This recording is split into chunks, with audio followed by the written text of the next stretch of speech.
Hello, fellow patriots, and welcome back to Red, Rights, and You.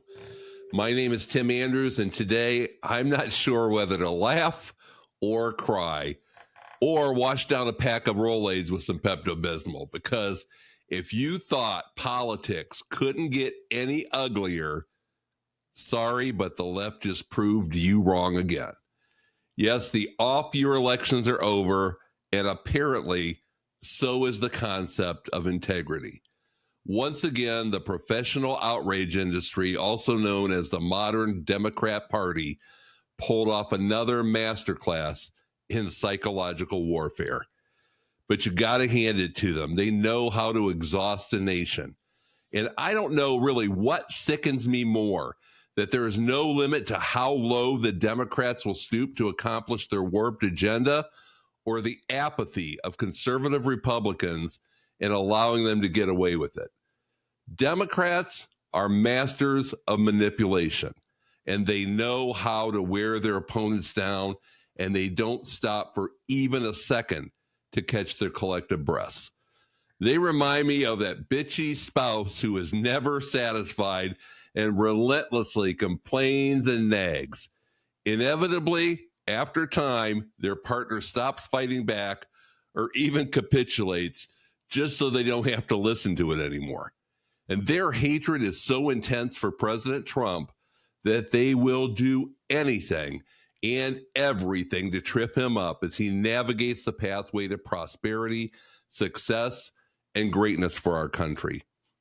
They chastise him for sarcastic things he has said in the past, yet have no problem with electing an attorney general who texted that he wanted to shoot his Republican opponent twice in the head, kill his children, and urinate on their graves. They elect a communist as mayor to the most consequential city in the world. They cause the government shutdown by submitting to the far left for fear that the communist faction of their party will run them out of D.C. on a rail. They refuse to open up the government because they see it as a way to fight the big, beautiful bill, which has already been passed into law. They're using it for leverage, they say. You want leverage? Do it the right way, like the Republicans did it. Win elections. Elections have consequences. And then they partner with their fake mainstream news flunkies to spread nonstop propaganda in order to win the off-year elections. And the sickest part of it all is that it worked. People fell for it. And Republicans, I'm ashamed to say, didn't even give enough of a shit to go to the polls and do anything about it. If it's not Trump, I guess they don't feel it's worth fighting for. But what they don't realize is they are politically castrating our president by allowing Democrats to remain in control. They all have such short memories. Trump was killing it first term with great prices, low inflation or no inflation, the economy, no wars, etc., but they wouldn't allow it. They will most certainly repeat this behavior should they ever get a majority in the House and, God forbid, the Senate again. When they don't lie about scandals and berate him, they will impeach him repeatedly, not allowing him any traction to accomplish anything. And they could care less how many jobs or trillions of dollars he brings into this country if they are not done their way. So they want to prevent him from imposing tariffs, even though other countries have been using them for years to gain unfair advantages against the United States. And instead of congratulating him for sending illegals, mostly hardened criminals, back to their countries and blowing drug boats out of the water, they fight for the offenders with no regard for the rights and welfare of American citizens. But the out-of-control radical liberals are going to do what out-of-control radical liberals are going to do. The truly sad part of the story rests on the shoulders of the Republicans. Half the conservative side seems to have gone into hibernation. They're drinking the Kool-Aid and saying, oh, we'll get him in the midterms next year. Well, guess what? Next year is too late. The left never rests. They spin, they shout, they repeat, and they push until even common sense starts to sound like a conspiracy. Conservatives just seem to be waving the white flag as the kicking, screaming, whiny Dems continue to get their way. The American people, at least many of them, are falling for the same recycled talking points like a bad sequel nobody asked for. And I don't know what's more frustrating, how relentless they are or how often we let them get away with it. This has to stop now. We cannot let them wear us down and become victorious. We are too close to making America great again to do that. We need to toughen up. It's time to use the nuclear option and eliminate the filibuster. If and when, hopefully never, the Dems get a majority, they won't hesitate to launch the filibuster nukes, along with packing the court and anything else they can do, no matter how unethical and sinister it may be, to grab a foothold or advantage in any way, shape, or form. At Red Rights and You, we are doing what we must, just as we did pre-election. We are digging in our heels and taking a stand. And today, it's more important than ever. We're fighting back with facts, humor, and just enough righteous saber rattling to wake, inspire, and rally our patriotic brothers and sisters. And to help me navigate this minefield of media spin and political nonsense, I've got my co-host, the man who can turn a liberal talking point into a punchline faster than Biden can fall up a flight of aircraft stairs, Mark Mosgrove. Mark, I hope you brought your patience and sense of humor, because tonight we're diving deep into the left's manipulation playbook, the apathy on our own side, and how we can turn this ship around before it sails off into the sunset of socialism. How you doing today? Doing okay, but the big question is this. When are you going to tell us what you really think? Vote, vote, vote, fight, fight, fight.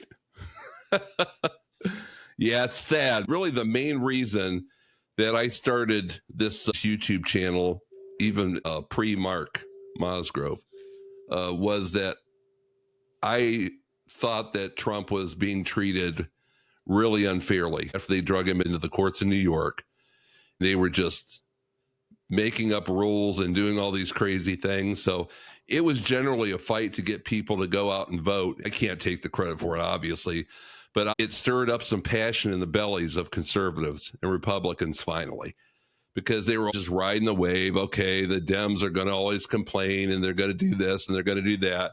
And finally, we showed some fight and fought back, and we pulled Trump across the finish line, made sure he was victorious, and we were all happy. We had some momentum, and the big thing was not letting the Dems monopolize social media and everything with their rhetoric. And so we fought back on social media. We responded to posts where before we might just sit on our hands. And now he's in there, and they don't feel like they have to do anything anymore. They can just sit in their hands and do nothing and watch the Democrats slowly work, and chip away at the support that President Trump gets and these policies have. And he's doing things that are successful, but they will not rest. It's so frustrating to see. How did you feel after the off-year elections, I guess what they call them? They were mostly blue states, but Virginia did have a Republican governor. So there's really no real way to sugarcoat it as hard as we might try. Okay, so here's my thinking about what happened on Tuesday in the off-year election. First of all, New York City.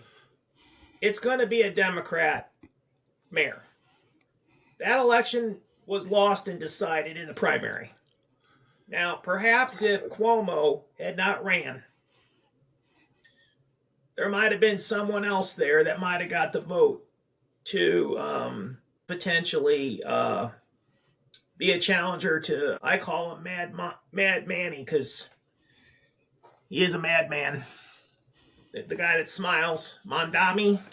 I Tommy. I got a little bit of some dyslexia. I call him Mad Manny because he's a madman. I'm telling you, that election was lost in the primary. I'm sorry, it just was. And then you can claim that on Cuomo, to be honest with you, because if you take Cuomo out of the equation in the primary and in the final election, someone else might have had a chance. So again, I blame it on the old established Democrats who just don't want to give up on their power, because Cuomo monkey wrenched that election. What happens is when you hear that someone's going to run for an office, you think to yourself, okay, can I beat that person? So with Cuomo coming out there saying he's running for New York City mayor, that took all the oxygen out of the room of potential candidates. So you end up with Mondami. If Cuomo had not ran, there might have been someone else better who would have ran that would have beat Mondami in the primary. Do you see what I'm saying? So Cuomo has something to do with it on what happened in New York City. As far as New Jersey goes, it tends to be Democrat. Now, I know we had Chris Christie as governor, but that was an anomaly. So they probably were going to vote for a Democrat anyway. Virginia is purple. It's a purple state. When Youngkin won the last time, he was going against Terry McAuliffe, and Terry McAuliffe was a career politician, kind of slimy, and he kind of felt entitled to win in that. And Youngkin just basically outworked him to win the governorship. But the one that gets me is the attorney general who unseated an incumbent Republican who wished people shot and killed. His adversaries shot and killed. Now, you could say it was a bad joke, but it's an indication of his character. And especially with what happened with Charlie Kirk and the glorification of him being murdered. And then it just infuriates me seeing these memes of Erica Kirk with like mascara running down her face and everything like that, making fun of her like this was all some sort of stunt for her to get in charge or whatever. It's sick. It's flat out sick. Now, you may not agree with everything that Charlie Kirk said, but any human being that says to my face that it's justified to kill another person because they have a different opinion than you, you're evil. You're an evil person. Or I'm going to say you have evil thoughts, and you better really stop and think about what is in your soul. Civilized people don't murder people because they have a different opinion than them. And any one of you out there who thinks that murdering your adversary or wishing murder on your adversary, like this attorney general guy, if you think that's justified, you're evil. I'm sorry you are. Yeah, and not only that, then they have the cult that follows them and they glorify what they've done. Yeah. All these people that are glorifying the murder, the assassination of Charlie Kirk, all these people that are glorifying the murder of the pharmaceuticals guy that was shot in the back in New York. The insurance president. Yeah, for health insurance, because people don't agree with health insurance policies and what they do. I think the healthcare system is broken too, but I don't go around shooting people in the back. And then they glorify the guy because they like the way he looks. You talk about a sick group of people. If nothing else, this has exposed the underbelly of this country. Yes. The scum, belly crawling, sinning, evil creatures that exist in this country. And there's a hell of a lot more of them than we thought, and the ones on the left that aren't just evil and wicked, a lot of them believe they should be men and are trying to talk people into switching genders and all the wicked, sick things that happen on the left because the left has created their own monster with this liberal and progressive attitude with trans and everything else, putting people like that in elected office and stroking their egos and making them think that they're special and you're not just supposed to accept them, but hey, this is really cool. Let's put them in mainstream movies and show everybody how normal this is and how great it is. It's not. God never intended any of that to happen. There's nothing normal about what these people are doing. It's abnormal. They have mental illnesses, and you can see by the evil deeds that they're perpetrating because they're trying to protect their newfound progressed identities. They're put on a pedestal because the right, it's not DEI, it's qualifications. So it doesn't matter. Scott Bessent, high-ranking official in the Trump administration on the cabinet, openly gay guy. There are several folks that are gay that serve in that administration, but it's just not publicized and they're not put on a pedestal. They're not showboating by wearing dresses and makeup and wigs and high heels. They've created this monster, and now the old-time Democrats, Nancy Pelosi just retired, they have to move aside and let these democratic socialists who are just glorified communists take over. And that's going to be the future of the Democrat Party. So this country's at a crossroads. We're going to have to choose. Are we going to go that direction, or are we going to stay a country that's free and we all work hard and the government helps us, but they don't give us everything? You know, these people have time to sit there and bitch and piss and moan on social media because a lot of them are just sitting at home, raking in the government assistance and wanting to rely on the government. They love that big government. They can get whatever they can get from them. Trump, he'll do things, but you need to get out and do for yourself as best you can. And all of a sudden, that's a bad thing. I don't understand it. Well, I know there's going to be people that are going to say Trump is an evil person. And how could you vote for an evil person? How could you vote for Trump? And if you voted for Trump, you're an evil person. So I threw down the "you're the evil" card, and they're going to turn right around and say, well, you're evil because you voted for Trump. Trump is crude. We get that. He's from New York. He is P.T. Barnum. He is a promoter. That's all he's done his whole life is promote his business, promote himself. You had to know that that's what you were going to get when he became president. Does he say things politically correct all the time? No. Is he out there wishing people are shot in the head or in the neck who are adversaries?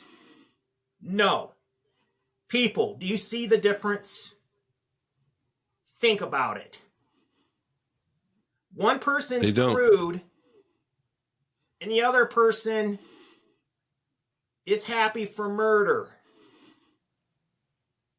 There's no moral equivalency there.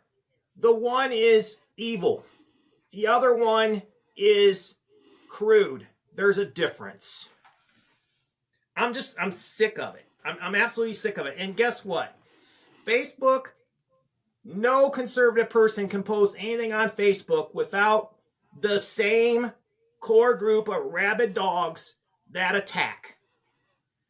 They attack. And then when you come back with facts, then they change the story. Yeah, well, I didn't. And then they change it to something else. And then they change it to something else. They don't let facts get in the way of their outrage. Now it's the point where the conservatives, they're not posting on Facebook and social media as much because they're sick and tired of it. And maybe that's a good thing, because maybe just let the Dems be on the social media and let them all fume with themselves and sit in their piss and crap, which is what they're sitting in, and let them be outraged and angry every minute of the day. That's the difference, by and large, between not everyone, but what I see is conservative people. They may not agree with what the Democrats are doing, but they go on with their lives. They don't self-identify as I'm a Republican and this is me. They're a person who has a life who just happens to be conservative. But there's this core group of Democrat people where it is their badge. It's their badge. We've even had some things going on in our family because we have all kinds of different people in our family, liberals, conservatives, people with different everything. And we've been attacked because we're conservative. And we've been attacked. Basically, we've been told, well, we know what you guys think. And so that's bad because they're liberal. Right. Now, we've never said anything to them about anything going on in their lives or anything like that. But since they know that we voted for Trump, we're bad. And this is family members. I mean, I didn't vote for the 3 times. I didn't vote for Trump the one time. The one time I voted independent because I didn't really want either one. And I was down on Trump for a while too because of the crudeness and some of the stuff he says and everything like that. But here's the thing. You see what he's trying to do. He's trying to make the country more secure. He's trying to get our country more financially secure. And the Democrats are fighting him with every breath. The Democrats ought to be like Harold Ford on The 5, where he concedes, okay, President Trump, you're doing good on this, but here's these other things that are Democrat values that we want to promote too. So in other words, like Harold Ford Jr. says, you can't swing at every pitch. It's knee-jerk reaction. Whatever Trump does, the opposition is hardcore against. Doesn't matter what it is. And Trump actually is making people look stupid because if he comes out and says he likes puppies, then there's going to be Democrats that say, let's kill all the puppies. That's how rabid they are. If you are living every moment of your day obsessed with one person, President Trump, who really, in most cases, in the majority of people's lives, whoever's president really doesn't impact them that much. If that's all that's in your spirit is the hate of one person, and that's not a reflection on the person that you hate. That's a reflection on you. Absolutely. And they talk about leverage. The reason this government shutdown has gone on for so long, besides the fact that they don't want to look weak, Schumer's done anyways. He's out, Pelosi's out, the old school's out. These new commie Mondami supporters, and what's coming in is even worse, sadly. They're trying to show their support for the party and the extreme left, so they don't want to buckle. But the bottom line is they don't want a clean CR. They want the things that they lost when the big, beautiful bill was passed into law, repealed. Elections have consequences. Obama said it first on a number of occasions, which means you're not always going to get your way. So that was passed into law by a majority. There was nothing they could do about it because they didn't have enough people to vote it down. Now they're going to use that as leverage with this new proposal that they have to try to open up the government. They want things reversed that were passed into law from the big, beautiful bill. That's not the way it works. You lost the election. Bills are passed into law by the majority. That's how it works. This whole filibuster thing, you'd mentioned it before that you don't understand it. It's a joke. It needs to be disbanded. Done. And if you say that the Democrats will do it then, Mark, they're going to do it anyways. They don't give a shit what they do. They'll pack the court. They'll change the laws. They'll turn misdemeanors into felonies, as we've seen in the past. They'll go after people with false charges. They'll lie. They'll cheat. They'll steal. They could care less. They'll spy, just like we're seeing now. It's a complete joke. We need to get down in the mud with them and fight them at their own level if we're going to win this thing in the long run. Here's the thing. Last week I said, let's get rid of the filibuster. Then I see all the reasons why the filibuster is good. Because the next time the Democrats are in charge, and if they just need a simple majority in the Senate, they can turn Puerto Rico into a state. That's 2 Democrat senators. They can pack the Supreme Court. They can take 9 justices up to 13 and have the Democrat president appoint 4. And then now they've got the majority. But this is insanity, because guess what? Then when the Republicans are in charge again, what are they going to do? Add Guam, or a place that might vote Republican? Or, I mean, a state doesn't have to be contiguous in the United States. I mean, we have Hawaii, we have Alaska. I mean, crazy thought. What if some country out there in another continent said they wanted to be a state, a South American country like Chile or someplace like that?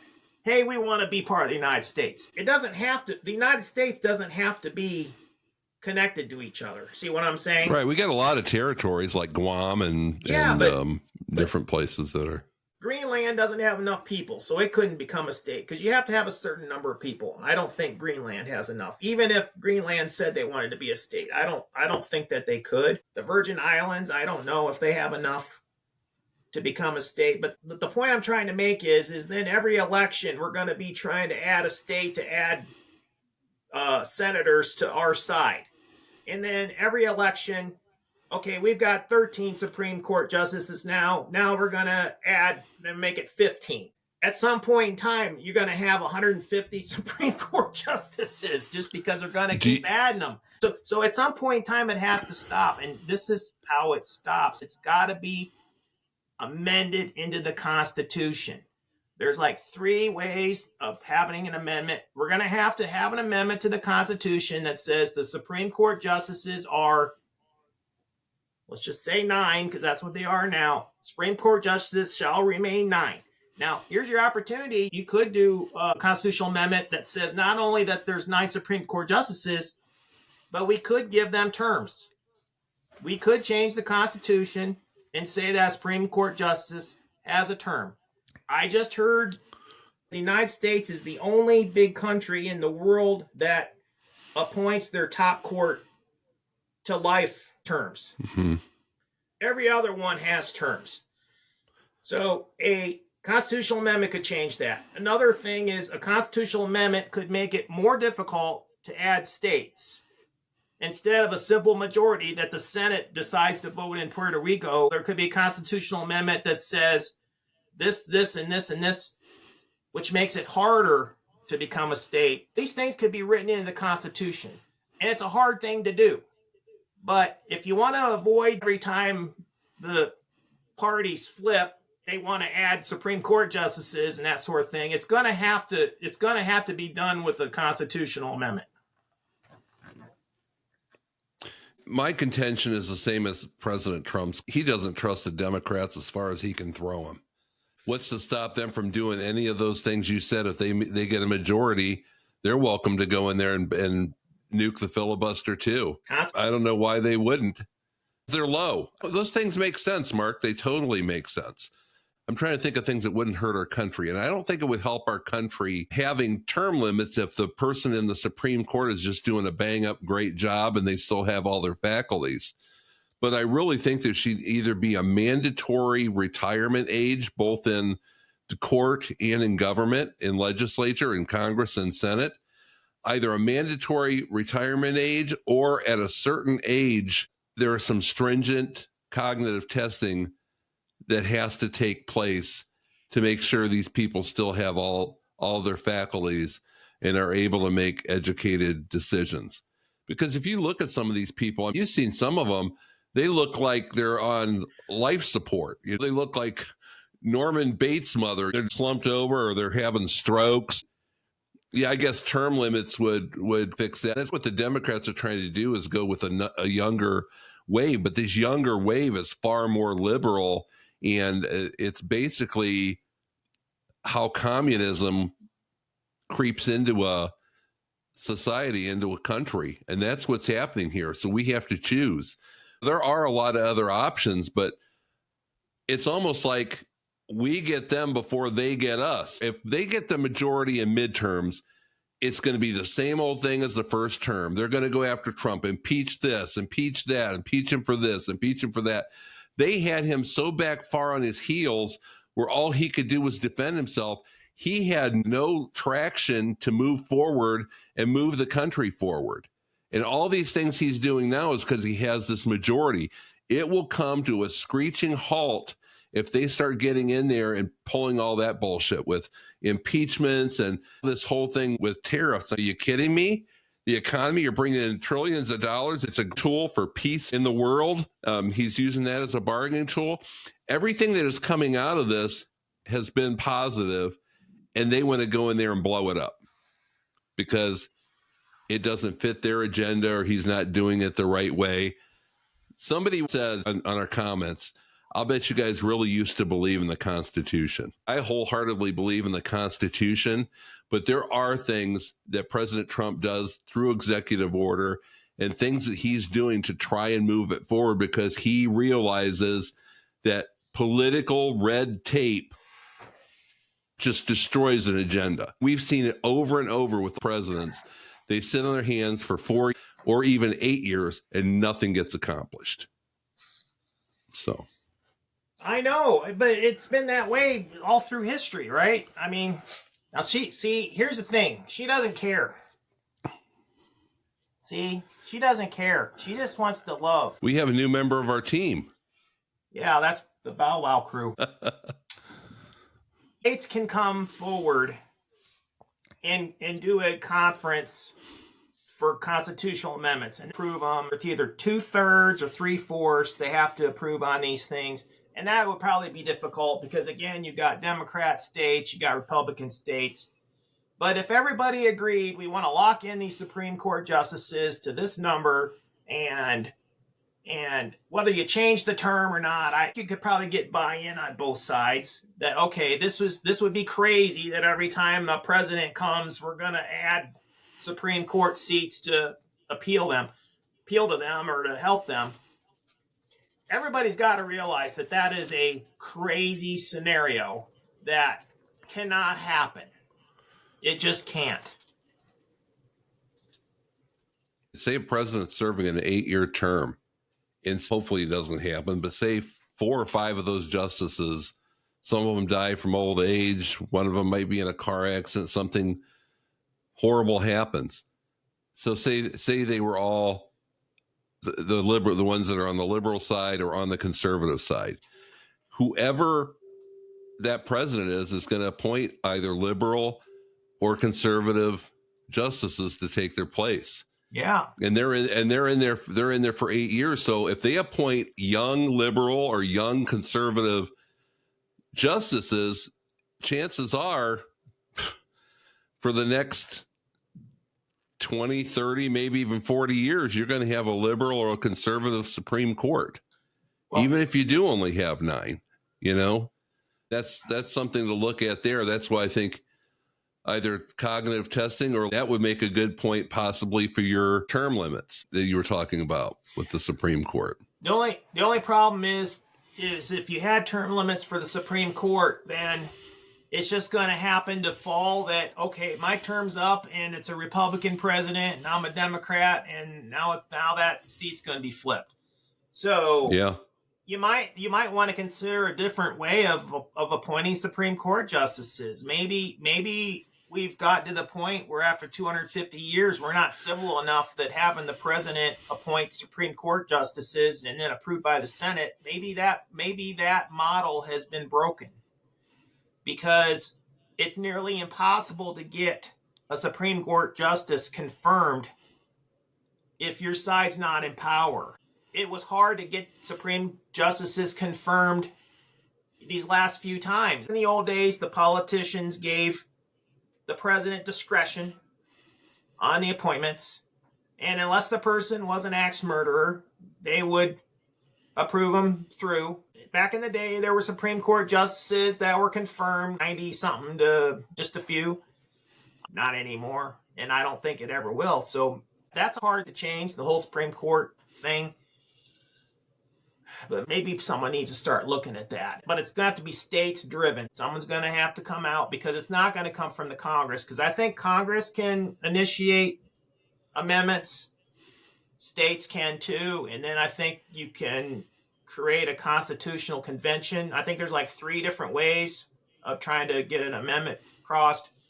But the Supreme Court is an issue, especially now because you have a president, Donald Trump, who is very aggressive, who is trying to use as much of the power that he can have. And the people that say, oh, he's trampling on the Constitution, I ask, give me the specific sentence or phrase in the Constitution that he's violated. Just saying he's breaking the Constitution, that's like saying you're a jerk. Okay, where's the facts? Yeah.